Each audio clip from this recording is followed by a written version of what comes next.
Something was wrong with the ballroom. Theron Valdris stood at the head of the great hall, his hand tight around a goblet he had not touched, and stared out across a sea of faces he did not care about. The Ashenmore Autumn Ball was in full display. Candles blazed in iron chandeliers overhead. Music swelled from the gallery. Hundreds of wolves in their finest attire danced, laughed, schemed, and performed for one another the way they always did at these events. Everything was exactly as it should be. And yet, something was missing. The wrongness had started the moment he stepped through the doors. A low, nagging itch at the base of his skull. A restlessness beneath his ribs that had nothing to do with the wine and everything to do with a feeling he could not name. His wolf had been pacing inside him since sundown, agitated, circling, pressing against his chest like it wanted to claw its way out. Theron scanned the crowd again. Every face was familiar. Every noble house accounted for. His beta, Dashiell, had confirmed the guest list twice. Everyone was here. So why did the room feel hollow? He shifted his weight. His jaw tightened. He scanned the east wall, then the west. The clusters near the wine tables. The couples on the dance floor. He was looking for someone. The realization hit him like a blow to the sternum, sharp and disorienting. He was looking for someone specific, and he had no idea who.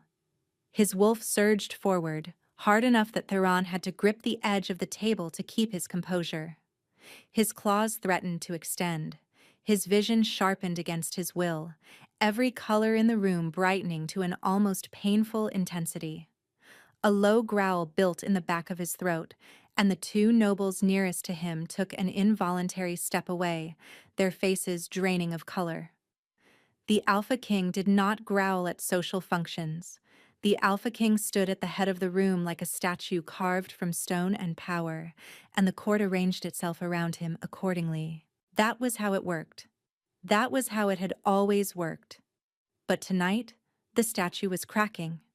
Dashiell appeared at his elbow, his expression carefully neutral in the way that meant he had noticed something concerning. "You have been staring at the crowd for 20 minutes, Your Majesty," the beta said quietly. "Is there a threat?" "No," Theron said. A pause. "Is there a person?" Theron turned his head slowly and fixed his beta with a look that would have made most wolves take a step backward. Dashiell did not step backward. He never did. It was both his most useful and most infuriating quality. "I do not know," Theron admitted, and the words tasted strange in his mouth. He was the Alpha King of Ashenmore. He did not say things like, "I do not know." He said things like, "Bring them to me and the matter is settled, and you have until dawn." But tonight the Alpha King of Ashenmore was standing in his own ballroom, surrounded by 700 wolves, searching for a face he could not remember, and aching for a presence he had never consciously registered. His chest hurt, not metaphorically. An actual, physical pressure behind his ribs, as though something vital had been removed, and his body was only now noticing the wound. He pressed the heel of his hand against his sternum and felt his wolf lunge again, snarling, frantic, clawing at the inside of his skull with a desperation that bordered on madness. Something was wrong. Something was deeply, fundamentally wrong, and every wolf in this room was the wrong wolf. Every single one of them. "Get me the attendance record," Theron said. Dashiell's eyebrow rose a fraction. "For tonight? For every ball, every gathering, every formal event held in this hall for the past 3 years." The beta stared at him for a beat too long, then left without another word. Theron turned back to the crowd. The music played on. The candles flickered in their iron cages. Somewhere to his left, a countess laughed too loudly at a joke that was not funny. Everything was the same as it had always been, except it was not. Something had shifted, something fundamental and irreversible, and Theron could feel it in his bones the way he could feel a storm before the first crack of thunder. His wolf howled inside him, low and long and devastated. Someone was supposed to be here. Someone who had always been here. And tonight, for the first time, they were gone. He set the untouched goblet down on the table, his hand trembling slightly, and walked into the crowd to search for a ghost he could not name. He searched for 2 hours. He moved through the hall like a predator without prey, cutting through clusters of conversation, his gaze sweeping every corner, every shadow, every face. Wolves parted for him without understanding why he was moving among them. He did not understand either. He did not find her. 3 weeks earlier, Elowen Thorne had made a decision that felt, at the time, like the smallest act of self-preservation imaginable. She was not going to the autumn ball. It was not dramatic. It was not a protest. It was simply the quiet, private conclusion of a woman who had spent year after year standing in a room full of people and being seen by none of them. Elowyn was a chandler. She made candles for the Ashenmore pack, which sounded humble because it was humble. She worked in a stone workshop at the eastern edge of the palace grounds, surrounded by blocks of beeswax and tallow and rows of hanging wicks.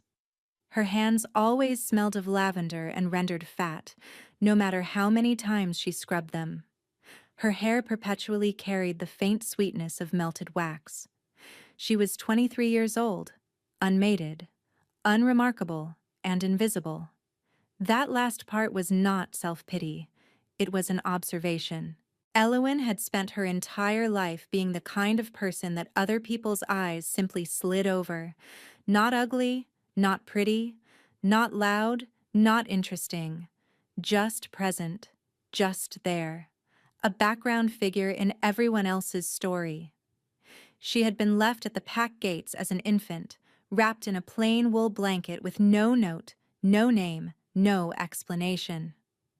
The pack had taken her in because that was what packs did, but she had never belonged to anyone in particular. She was raised communally, which sounded warmer than it was. In practice, it meant she was everyone's responsibility and no one's priority. By the time she was old enough to understand the difference, the lesson had already settled into her bones. She did not take up space. She did not make demands. She existed quietly at the margins and made herself useful, because useful was the closest thing to wanted that she had ever known. The balls were the worst of it. Every pack member of age was expected to attend the seasonal gatherings. 4 times a year, Elowen put on the nicest dress she owned, which was the same dress every time because chandlers did not earn enough to own more than one, walked into the great hall, and stood near the back wall for 3 hours. She did not dance because no one asked her. She did not mingle because no one noticed her. And she watched the king. She could not help it. Theron Valdris was impossible not to watch. He was tall in a way that had nothing to do with height, and everything to do with the way a room rearranged itself around him. When he entered, conversation shifted. Bodies turned. The air itself seemed to tighten, charged with something electric and ancient and dangerous. He had dark hair, sharp features, and gray eyes that could pin a man in place from across a crowded hall. Elowen had seen him reduce a visiting alpha to stammering silence with nothing more than a look. She had watched him command a room of 200 wolves without raising his voice above a murmur. And in 3 years, across 12 seasonal balls, he had never once looked at her. Not a glance, not a flicker of acknowledgement, not even the idle sweep of a gaze that happened to pass through the space she occupied. She was nothing to him, less than nothing. She was furniture. The worst part was the pull. It had started during the very first ball, a subtle tug in her chest whenever his gaze swept the room, a breathless tightening whenever his voice carried across the hall. She had told herself it was admiration. Then she had told herself it was infatuation. Then she had stopped telling herself anything at all and simply endured it. The private, pointless ache of wanting someone who would never know her name. "You are going to the ball." her friend Calla said on the morning of the autumn gathering, leaning in the doorway of the candle workshop with a meat pie in one hand and absolute certainty in her voice. I am not, Elowen replied, dipping a wick into melted beeswax without looking up. You say this every season. And every season I go anyway, and every season I stand against a wall like a decorative sconce and watch other people have lives. Not this time. Calla bit into the pie and chewed thoughtfully. Is this about the king? Elowen's hand jerked. Wax splattered across the workbench. No. Because staring at someone for 3 years and then dramatically refusing to attend the one event where you might actually speak to him seems very much like it is about the king. I have never spoken to the king, Elowen said, her voice flat. I will never speak to the king. The king does not know I exist. The king has looked directly through me on at least 4 separate occasions as though I were made of glass. I am not being dramatic. I am being practical. You are being sad, Calla corrected gently. Elowen stopped dipping the wick. She stared at the cooling wax, at the way it hardened in thin, pale layers, building up slowly over time until the candle took shape. Maybe, she admitted, but I am tired of being sad in a ballroom. I would rather be sad at home where the lighting is better and no one is wearing perfume that makes me sneeze. Calla opened her mouth to argue, then closed it. Something in Elowen's expression must have told her this was not a battle worth fighting. Fine, Calla said softly, but you are going to regret it. Elowen did not think she would. The night of the ball, she stayed in her small room above the workshop. She made tea. She read a book about the medicinal properties of wildflowers, which was the most exciting literature available to a Chandler on a Chandler's budget. She went to bed early and slept more soundly than she had in months, unburdened for the first time by the weight of expectation and disappointment. She did not know that across the palace grounds, the Alpha King of Ashenmore was tearing through a crowded ballroom, searching for something he could not find. She did not know his hands were shaking. She did not know that when Dashiell brought him the attendance records the following morning, the king would sit at his desk for 4 hours, comparing every name across every guest list the palace had on record, cross-referencing each entry, eliminating them one by one until a single name remained. She did not know that he would find it. She did not know that he would read her name, Elowen Thorne, Chandler, Eastern Workshop, and feel his wolf slam against his ribs so hard it left him breathless. And she certainly did not know that by the time the sun set that day, a royal summons would arrive at her workshop door. The summons arrived on cream-colored paper, sealed with the Valdris crest in black wax. Elowen stared at it for a long time. Her hands did not shake, which surprised her, because the rest of her was shaking badly enough to compensate. The wording was formal, clipped, and devoid of warmth. Miss Elowen Thorne, your presence is requested at the palace this afternoon, by order of His Majesty, King Theron Valdris. No explanation, no context, no hint of why the most powerful wolf in the realm had suddenly become aware that a candlemaker existed. He found my name on the list, she thought. He compared the lists and found the missing name, and it was mine. But that made no sense. Why would the king care about one absent Chandler? She was nobody. She made candles. She smelled like beeswax. There was nothing about her absence that should register as anything more than a minor administrative irregularity, unless she was in trouble. The thought landed in her stomach like a stone. Was attendance at the balls mandatory in the legal sense? Had she broken some obscure pack law by staying home? Was there a fine? Was there a punishment? She imagined being hauled before the king and sentenced to hard labor for the crime of not wanting to stand against a wall for 3 hours. The mental image was so absurd she almost laughed. Almost. Elowen arrived at the palace with wax beneath her fingernails and the faint scent of lavender clinging to her hair. A guard led her through corridors she had never walked, past rooms she had never seen, deeper into the palace than a Chandler had any reason to go. They stopped at a heavy oak door. The guard knocked once and stepped aside. "Enter," said a voice from within. Not the king's. Calmer, more measured. The beta, Dashiell, stood behind a writing desk in a room lined with maps. He was lean and sharp-featured, the kind of man who noticed everything and revealed nothing. He studied her with an expression that gave away absolutely nothing about what was happening or why she was here. "Miss Thorne," he said. "Thank you for coming." "I did not realize I had a choice," Elowen replied. Something flickered behind his eyes. Not quite amusement, but close. "You did not," he confirmed. "Please sit." She sat. The chair was uncomfortable, which felt appropriate. "You were absent from the autumn ball," Dashiell said. "I was." "May I ask why?" Elowen hesitated. Because I was tired of being invisible did not seem like the kind of answer one gave to the Alpha King's second in command. "I was unwell," she said. "You were not," Dashiell replied without missing a beat. "The infirmary has no record of illness. Your workshop neighbor confirmed you were in good health the day prior and the day after." He had checked. Someone had actually investigated her absence like it was a matter of state security. Elowen felt a chill crawl down her spine. "Why does it matter?" she asked, her voice smaller than she intended. Dashiell leaned forward, his hands folded on the desk. "Because the night you did not attend, the king experienced a physical and psychological episode unlike anything since his coronation. He became agitated. His wolf surfaced in a public setting.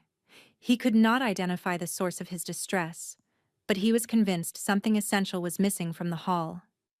Elowen stared at him. "And you think that something was me?" "I think the timing is notable," Dashiell said carefully. "With respect, my lord, the king does not know who I am.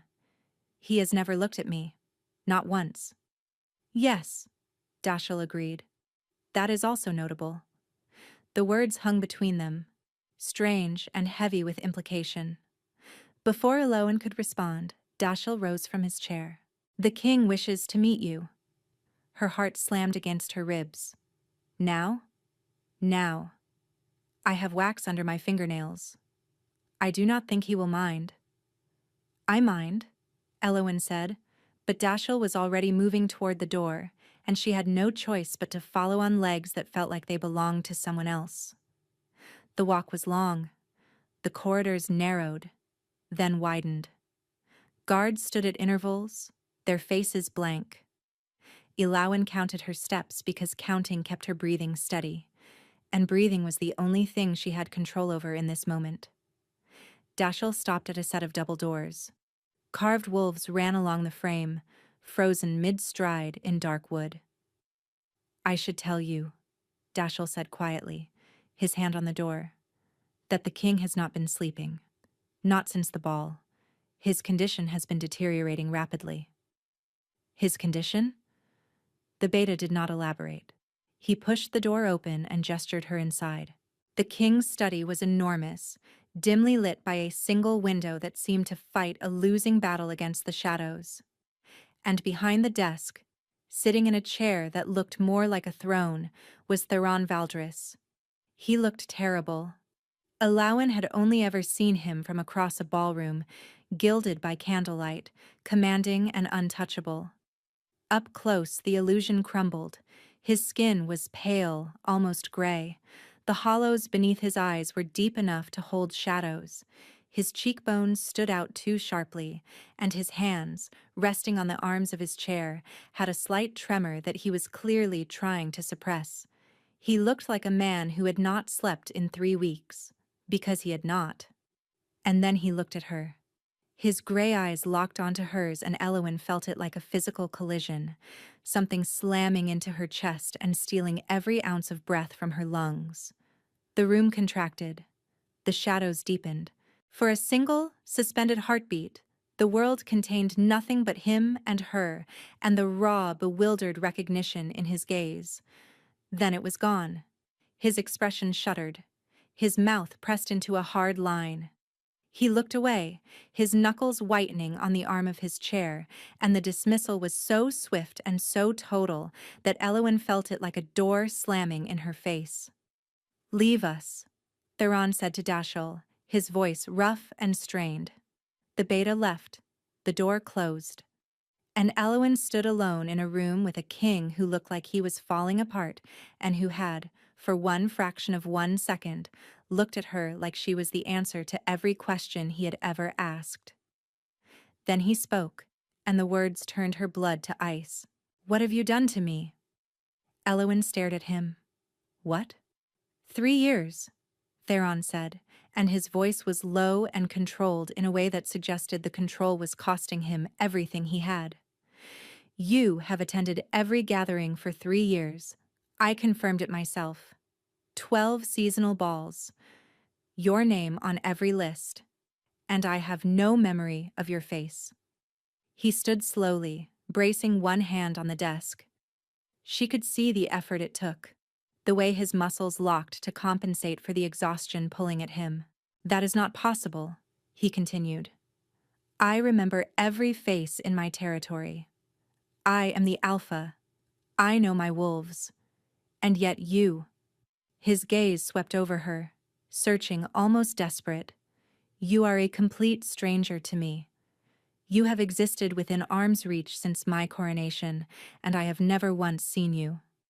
"With all respect, Your Majesty," Elowen said, her voice steadier than it had any right to be, "I am a chandler.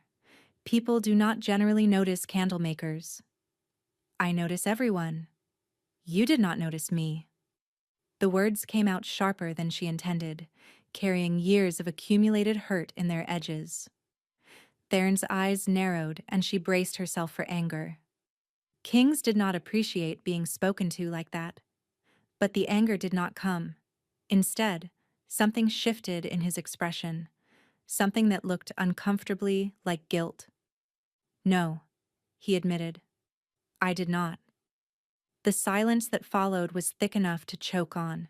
Elowen clasped her hands in front of her to keep them from trembling. "Your beta tells me you have not been sleeping," she said. Theron's jaw clenched. "My beta talks too much. He said it started the night I did not attend the ball." "It started before that," Theron said, and then stopped, as though he had not meant to say that out loud. He turned away from her, moving toward the window. The gray light fell across his face and made the hollows beneath his eyes look deeper, like bruises. "There have been episodes," he said after a moment, his back to her. "For months. Stretches of nights where sleep comes only in fragments, where my wolf is restless, where I feel as though I am forgetting something critical. But it was manageable." He paused. "Until you stopped coming." Elowen felt her pulse hammering in her throat. "I do not understand how my presence at a ball has anything to do with whether you sleep." "Neither do I," Theron said, and the frustration in his voice was raw. "I have had Marin, the royal healer, examining me for weeks. She found nothing she can prove, nothing in my blood, nothing in my wolf. No poison, no illness, no explanation that holds up under scrutiny. And then, the beta cross-referenced the timing and found my name," Elowen said. "Yes. So what happens now? You want me to come to the next ball and stand against the back wall in my one good dress and see if you magically feel better?" She had not meant it to come out bitter, but years of invisibility had left a residue that she could not quite scrub away, and being summoned to the palace like a medical curiosity rather than a person had ground against something raw inside her. Theron turned from the window and looked at her. Really looked at her. And this time he did not look away. His gaze moved across her face with a slow, deliberate intensity that made her skin flush and her stomach tighten. "It is not about the ball," he said quietly. Elowen's breath caught. "What do you mean?" "Marin wants to run a test," he said. "She wants to monitor my vitals while you are present and compare them to when you are not.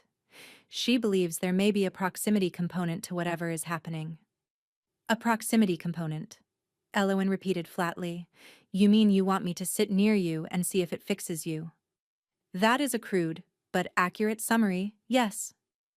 Elowen crossed her arms. The gesture was mostly to keep herself from shaking. She was standing in the Alpha King's private study, being asked to serve as some kind of therapeutic presence, and the absurdity of it warred with something else entirely.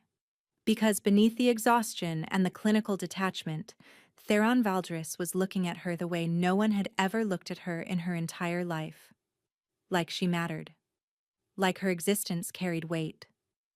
And she hated how much she wanted that to be real. How long? She asked. An hour, initially. And if it works? Theron hesitated. The pause was long enough that Elowen understood he had already considered this question and did not like the answer. Then we discuss longer arrangements, he said. You mean I become your medicine?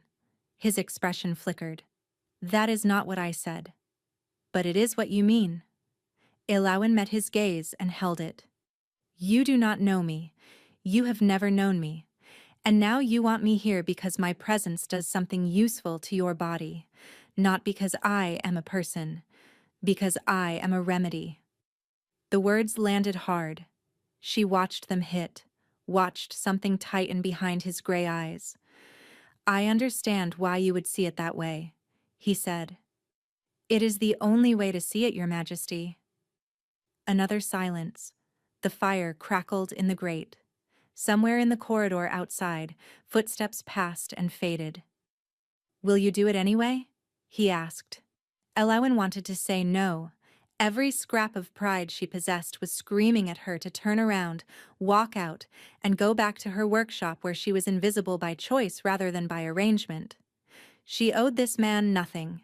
He had looked through her for years like she was made of smoke, but she looked at the tremor in his hands, the bruised hollows under his eyes, the way he stood too carefully, as though balance was something that required concentration, and she felt something shift inside her chest.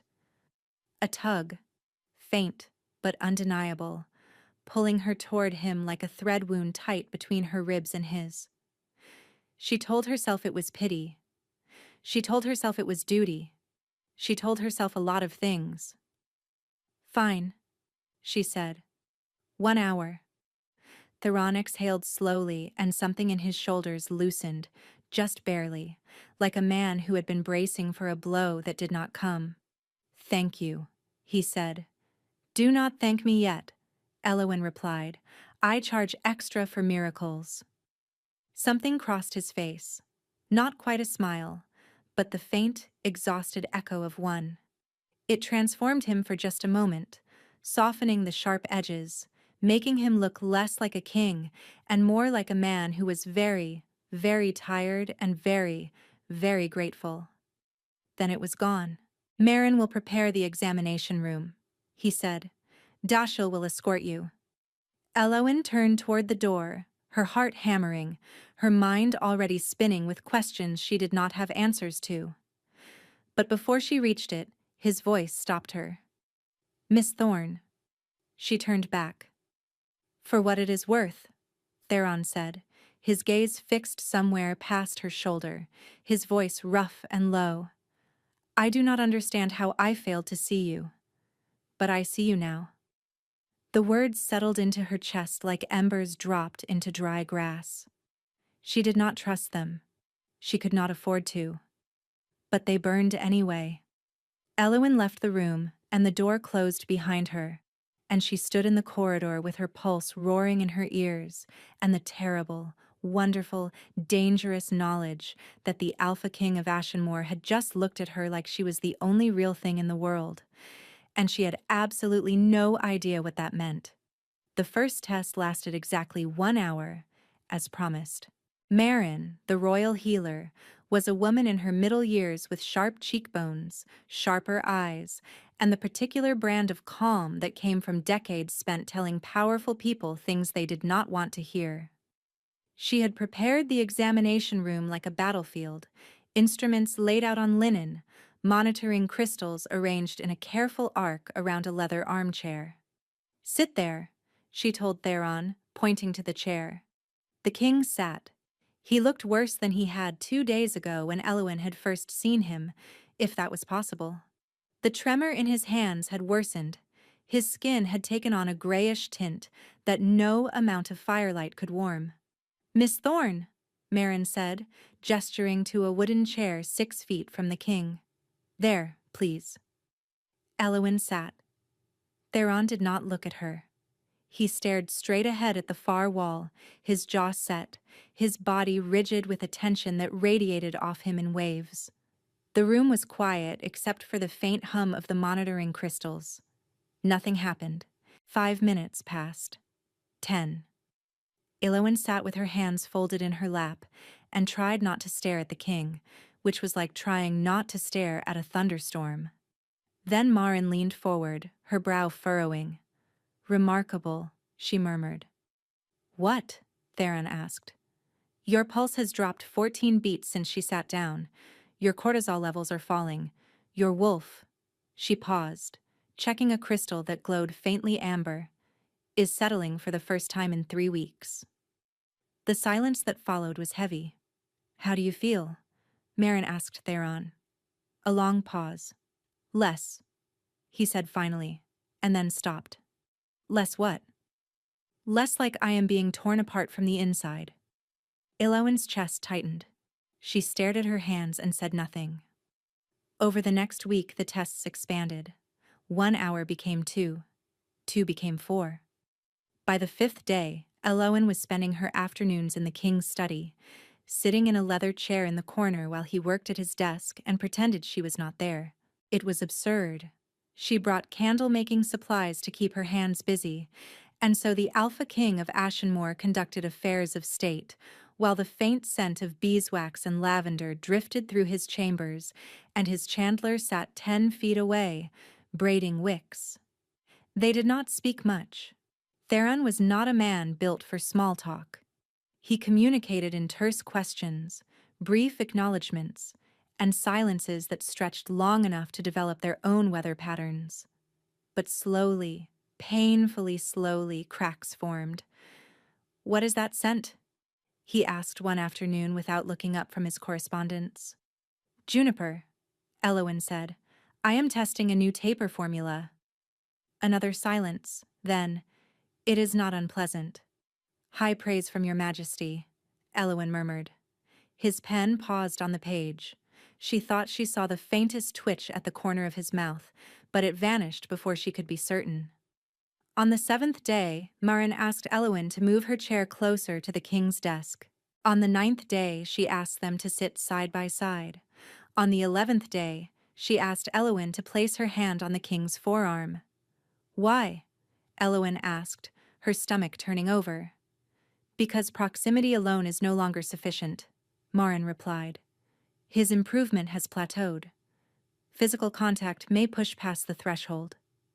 Theron said nothing.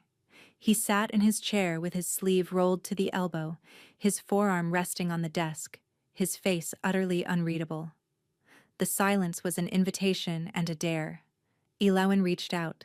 Her fingertips touched his skin. The world detonated. It was not a metaphor. Something inside her chest cracked open like a door forced off its hinges, and through it poured a sensation so overwhelming she could not separate its parts. Warmth, recognition, hunger, grief. A terrible, aching rightness that felt like coming home to a house she had never lived in. And then, beneath all of it, something else. Something dark and coiling and wrong. Like touching a living thing that was wrapped in chains she could not see. Theron gasped. His hand shot out and gripped the edge of the desk so hard the wood groaned. His eyes went wide, unfocused, his pupils blown to black.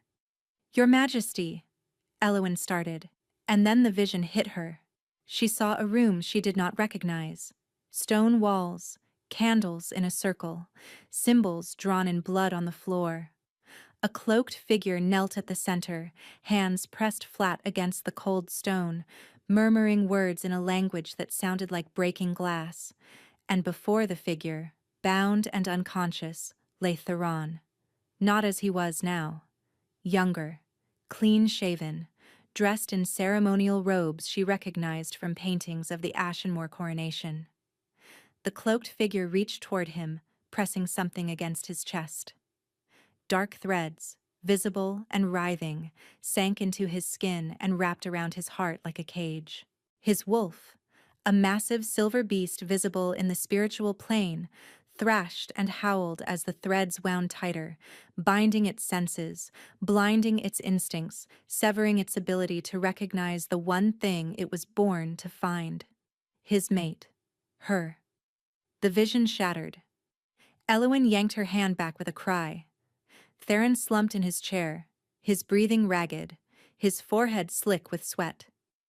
Marin was on her feet instantly, her hands on the king's pulse, her face tight with alarm. "What happened?" Marin demanded. Elowin's voice came out strangled. "Someone cursed him. I saw it. During his coronation, someone placed a curse on him.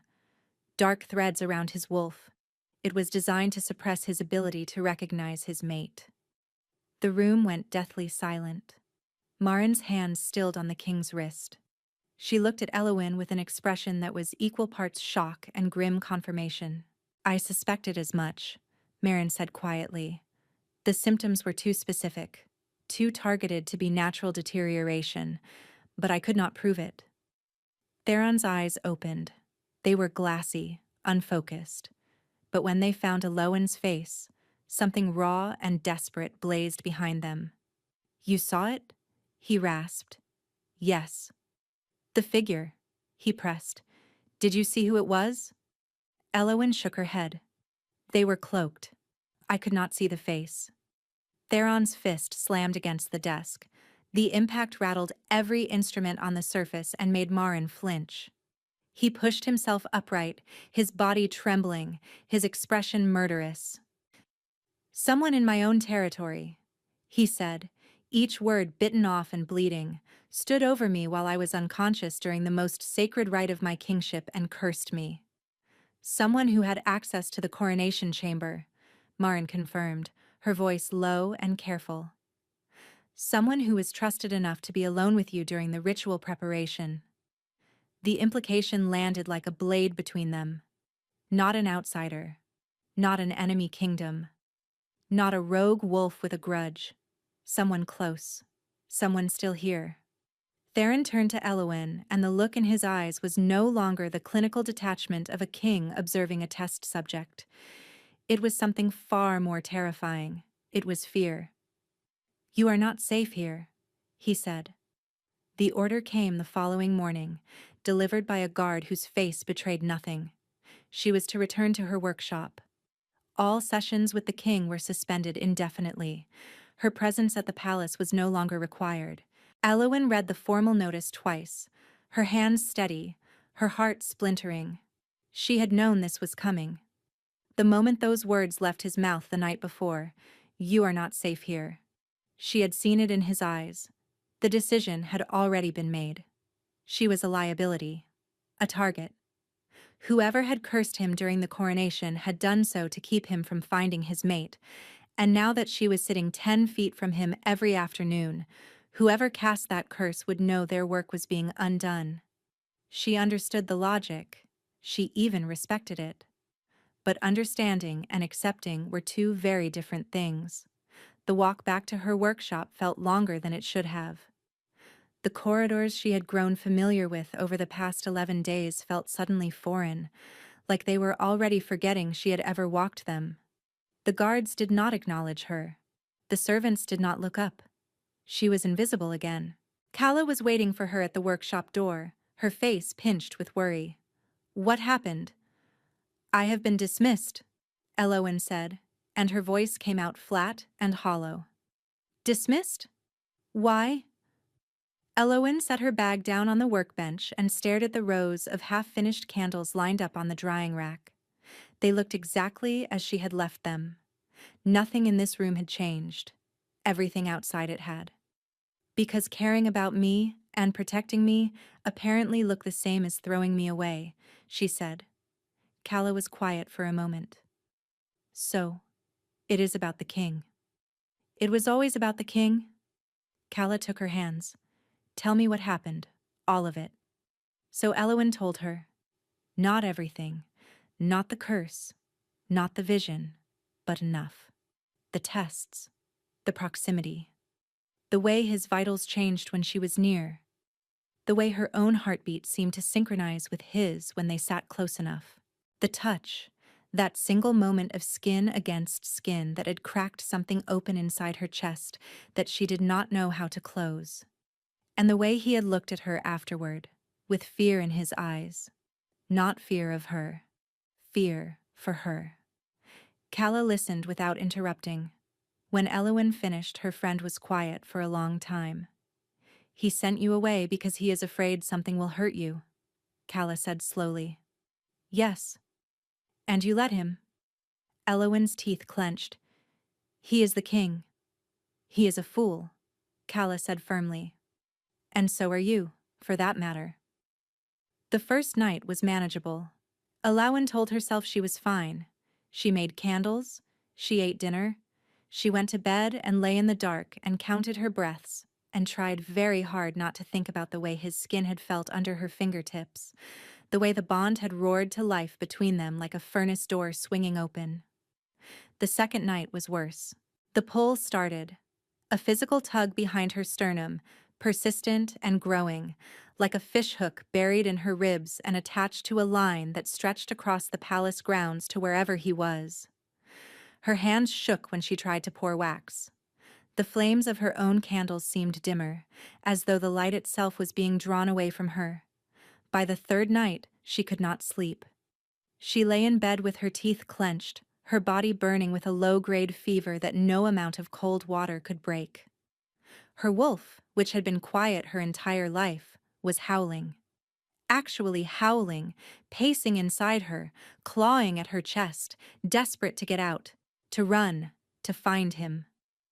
She pressed her face into the pillow and cried. By the fourth morning, she could barely stand long enough to light the workshop furnace. Food tasted like ash. Water sat in her stomach like stone. Her reflection in the basin showed a woman she barely recognized, hollow-cheeked and gray-skinned, as though the color was slowly being leached from her body. She was fading. She could feel it. A slow, quiet unraveling, like a candle burning down to nothing. Across the palace, Theron was no better. Dashiell reported it in clipped, careful sentences when he visited Marin's office on the fourth day. He is not eating. He is not sleeping. His wolf has surfaced twice during council meetings. Yesterday, he shattered a mahogany table with his bare hands during a trade negotiation. And emotionally? Marin asked. He ordered me out of his study for asking that question, Dashiell replied. So, poorly. Catastrophically. Marin set down her mortar and pestle. The bond is incomplete but active. Separating them now is like pulling apart a wound that has begun to heal. It will not close on its own. It will only bleed. He will not hear it, Dashiell said. He believes she is in danger. She is in danger, Marin agreed. But so is he. And at this rate, the curse will not need to finish its work. His own stubbornness will kill him first. Meanwhile, Elowyn noticed the shadow.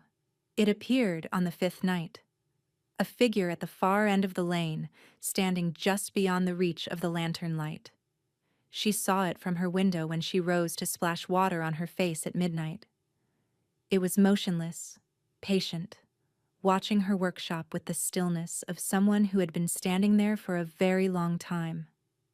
Elowyn's blood went cold. She pressed herself against the wall beside the window, her heart hammering, and peered out from behind the curtain. The figure had not moved. She could not make out features, could not tell if they were male or female, large or small.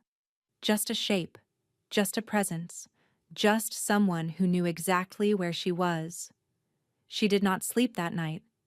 In the morning, the figure was gone, but the feeling lingered, a cold prickle at the base of her skull that whispered, "You are being watched." She told no one. Who would she tell? The king had cut her off. Dashiell had not visited. Marin had sent no word. She was alone in her workshop with her candles and her silence, and the growing certainty that whoever had cursed the king during the coronation was now turning their attention toward her. On the sixth night, the shadow returned. Closer this time. Alawen sat in the dark with a kitchen knife in her lap and waited for dawn. On the seventh day, Alawen collapsed. It happened in the palace courtyard, of all places. She had been delivering a crate of altar candles to the chapel, a task she had performed 100 times before, when the world tilted sideways without warning. The cobblestones rushed up to meet her. The crate hit the ground first, candles scattering like pale fingers across the stone. Then her knees buckled, and the gray sky wheeled overhead, and everything went quiet and distant and wrong. She heard voices, hands on her shoulders, someone saying her name. But the sounds were muffled, coming from very far away, and her body had become a thing made of paper and pain. Then a different sound, footsteps, running. Not the careful steps of a concerned bystander, but the heavy, desperate sprint of someone moving faster than a human body was designed to move. The crowd parted. She could feel it even with her eyes closed, the way the air shifted, the way every heartbeat in the courtyard suddenly accelerated with primal, instinctive fear. Theron dropped to his knees beside her. She felt his hands on her face, shaking, rough with panic. She felt him pull her against his chest, and a sound came out of him that was not a word. It was something older, deeper, something from the part of him that was wolf and not king. "Do not touch her," he snarled at someone who must have reached toward them, and the growl that accompanied the words shook the air like thunder. Ilawan forced her eyes open. His face was inches from hers, and he looked destroyed. Not angry, not commanding, not regal. Destroyed. His gray eyes were wide and wet and wild, and his hands cradled her head like she was made of glass, and every wall he had ever built was gone. "How did you know?" she whispered. "I felt it," he said, his voice cracking. "Through the bond, like someone drove a blade through my chest." He lifted her, just gathered her up against him and stood, and the courtyard full of wolves watched their alpha king carry a chandler toward the palace like she was the most precious thing in his territory. The whispers started before they even reached the doors. Marin was waiting in the healing room.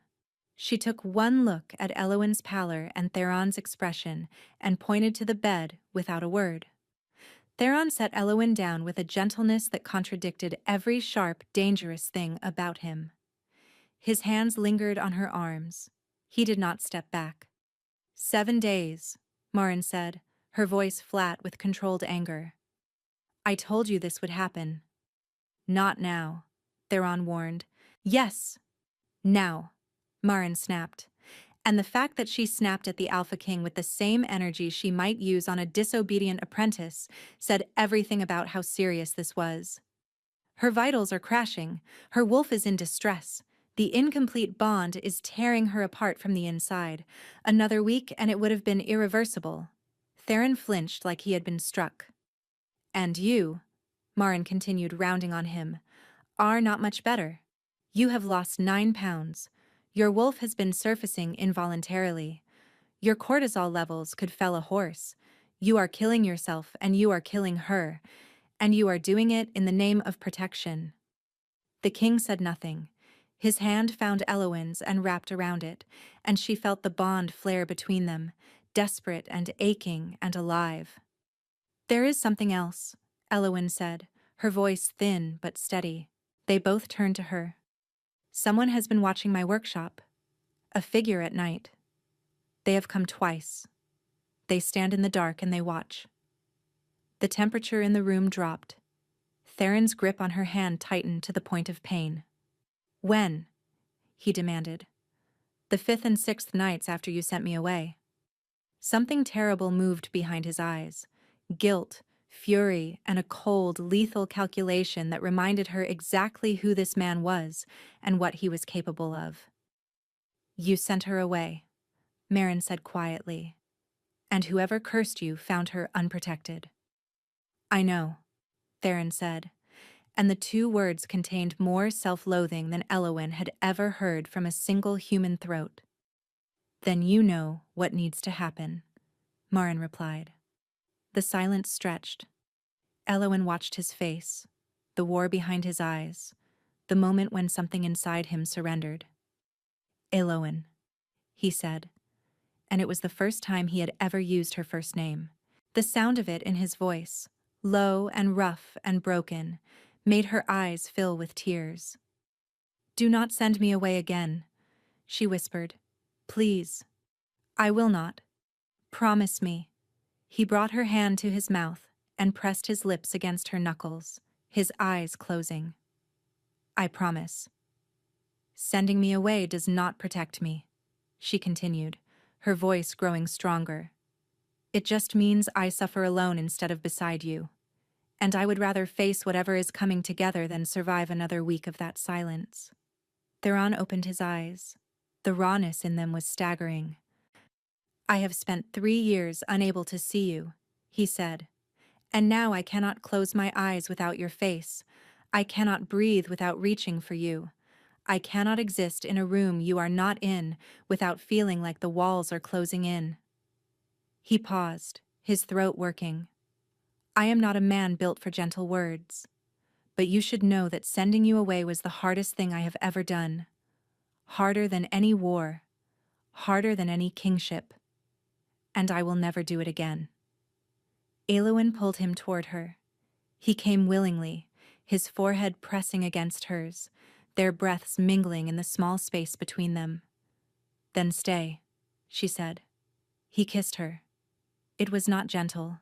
It was 3 years of blindness and 7 days of agony, and a lifetime of loneliness compressed into a single, searing point of contact. His hands cradled her face, and hers fisted in his shirt, and the bond between them blazed so bright she could feel it burning behind her closed eyes. When they broke apart breathing hard, he pressed his mouth to her neck. She felt his teeth graze her skin, felt the question in the hesitation. "Yes," she whispered. The mating bite was fire and lightning and the sound of a lock finally turning. The bond snapped into place with a force that stole her breath. Golden and fierce and permanent, connecting them at a depth that went beyond flesh, beyond thought, beyond anything she had words for. She bit him back, marked him as hers, felt him shudder beneath her claim, and his arms tighten around her like he intended to hold on for the rest of his natural life. The bond settled between them, warm and humming and complete. For a long moment, they just held each other, his face buried in her hair, her hand pressed against his heartbeat. The world outside the healing room ceased to exist. Then Marin cleared her throat from the doorway. "I hate to interrupt," she said, not sounding particularly sorry.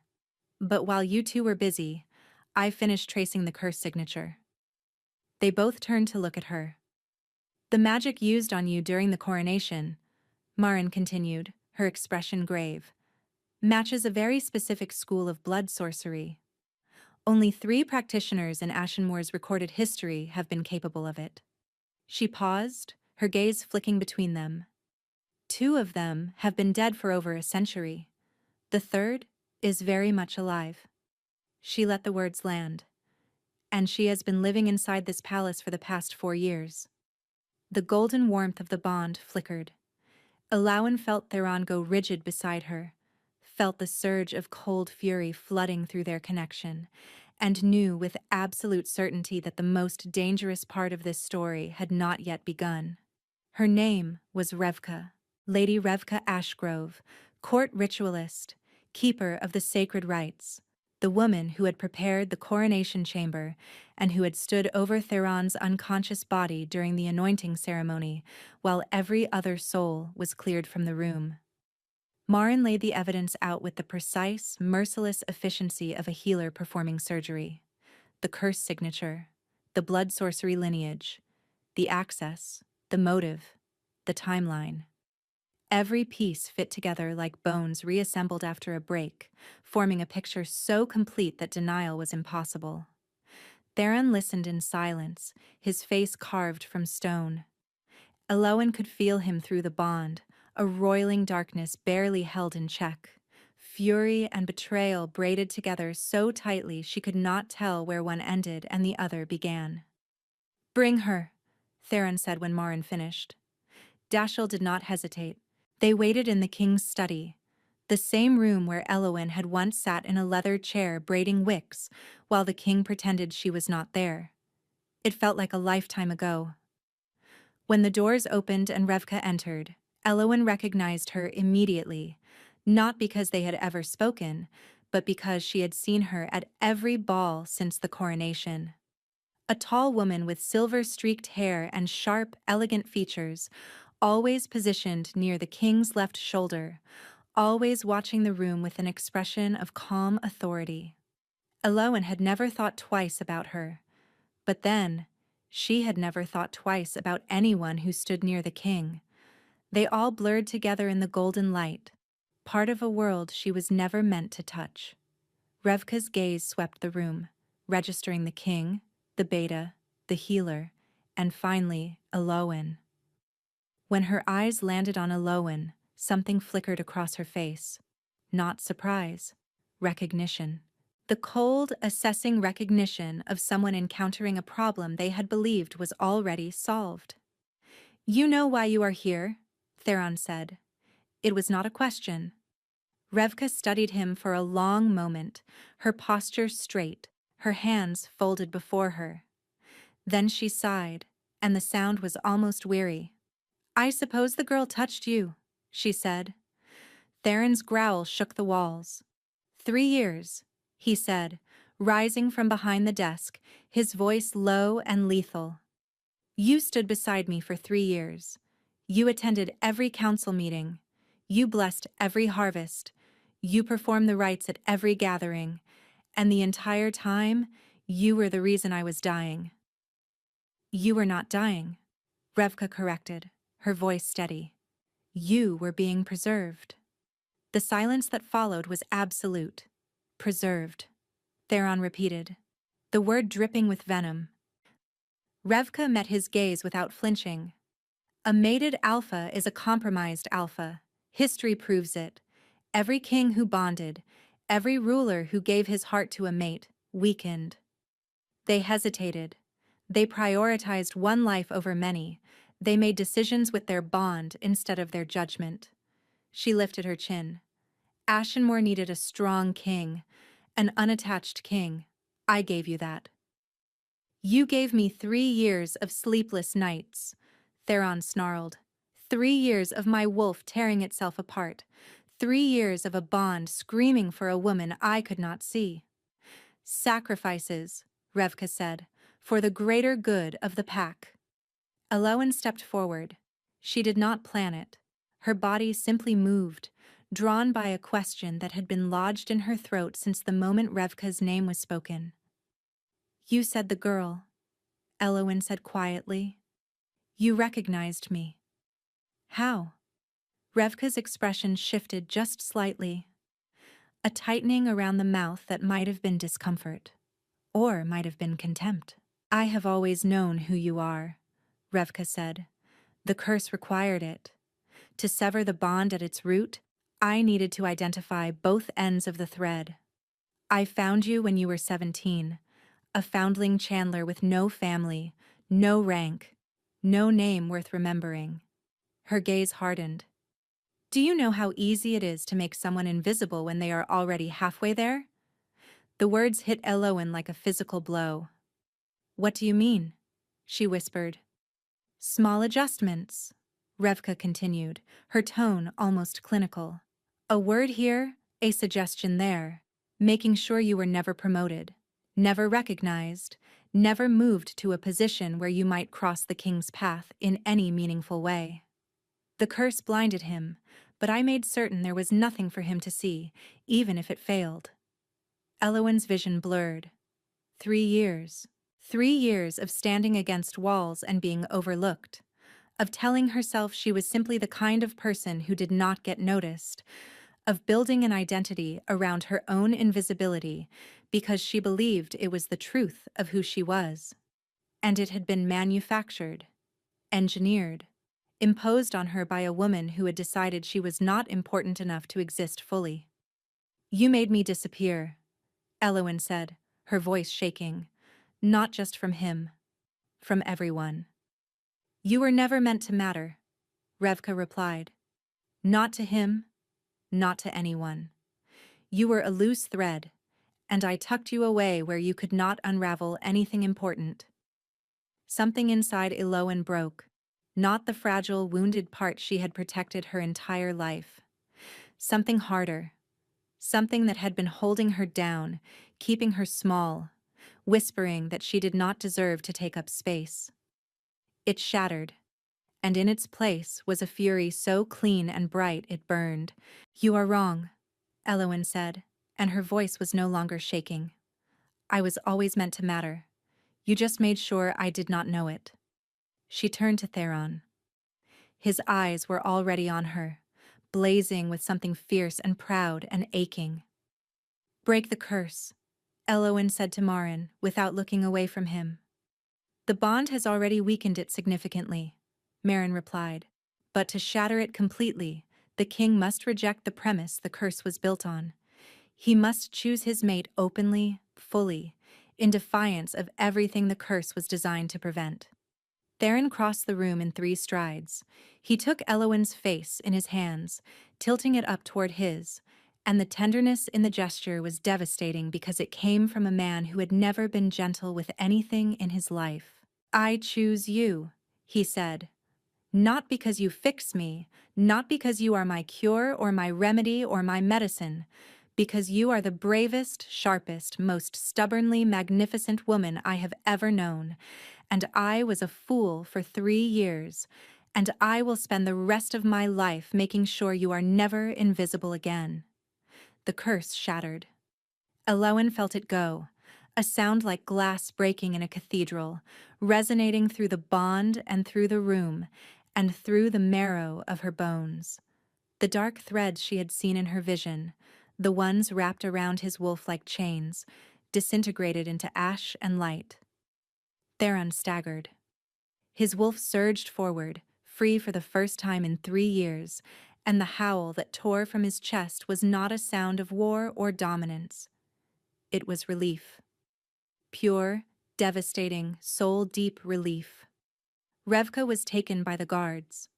She did not struggle. She walked out of the study with the same composed posture she had always carried, and Elowen watched her go and felt nothing but the fierce, quiet satisfaction of a woman who had finally stopped apologizing for existing.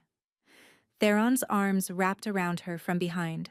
She leaned back into him, feeling his heartbeat against her spine, steady and strong.